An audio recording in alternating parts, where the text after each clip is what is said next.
Let's spill some tea. Let's spill some tea, fueled by Artillery Tea Co., the only America-first, veteran-owned tea brand. Their mission, maximize flavor with whole leaf blends and chemical-free tea bags. No junk, just real tea. And here's the tactical advantage. Each bag brews twice. Just go to artilleryteaco.com and use the code LIBERTY for 20% off your first order. That's artilleryteaco.com. Premium tea, mission-driven, brewed for the brave.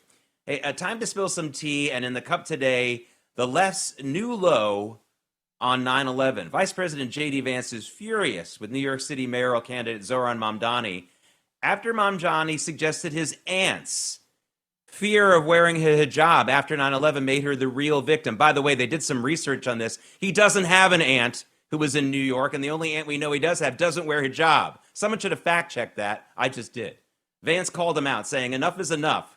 We should honor the lives lost, not reduce September 11th to political points. This is just the kind of tone defeating America, making us feel guilty, making us feel like we're all racist, and it's why patriots are paying attention. Early voting has already gotten underway in New York, early in-person voting. For more, let's bring in David Brody and Terrence Bates. Hey, David, Zoran Mamdani doesn't have an aunt who lived in New York City around 9/11, A. B, the only aunt we know he does have doesn't wear hijab. Other than that, he's an honest and upstanding young man. Yeah, well, it's shocking that the media wouldn't fact check him on that. Oh, I'm sorry, I'm lying. Oh, unbelievable. Wow. Really? I mean, come on. This is insane. Look, reaping and sowing and reaping. New York will reap what they're about to sow. And that's sad for a city that I grew up in and that I truly love. But it's going to happen. And by the way, Mamdani may want to just apologize to the families of the 2,976 people that died in the World Trade Center attack. But my guess, T. Bates, is that won't be coming anytime soon. I'm not holding my breath, because if I did, I'd be dead because I'd be out of breath.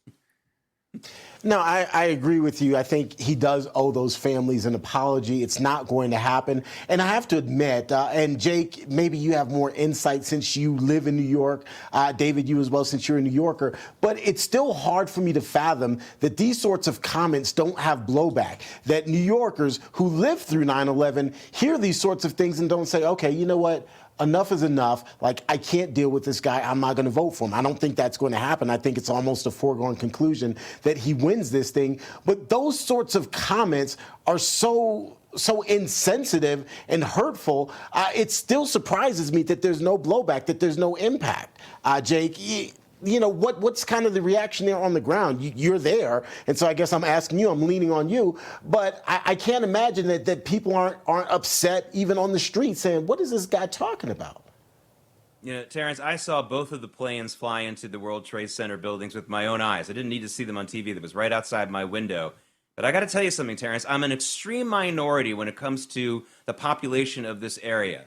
The population of New York City, the voting population, the percentage of them who were here in New York and remember 9/11 personally is really small. It's not what it was 24 years ago. Okay. That's one part of it. The second part of it is that you have very little participation in New York City elections. This is a huge problem, an opportunity for Republicans or just common sense people. I think only about 26 or 27% of the eligible voters in New York City are going to vote in this election.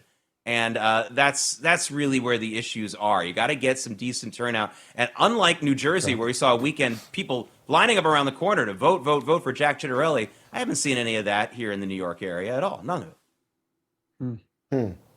I wonder if it's a sense of people just feeling disenfranchised and that it doesn't matter, even though we know it's completely different. But I wonder if that's the case. I'm sorry, it baffles me, some of what's happening in New York. I'm sure it kind of baffles you guys as well. Yeah. Well, New York's absolutely. Not the only place. Yeah, and you make a good point. Apathy is not the biggest problem in voter turnout. It's alienation. And Terrence, you touched on that. All right, still to come on American Sunrise. 2 men, 3 whales, no pants. And an inspiring act of heroism you won't want to miss. There's more American Sunrise in 2 minutes. Stay with us.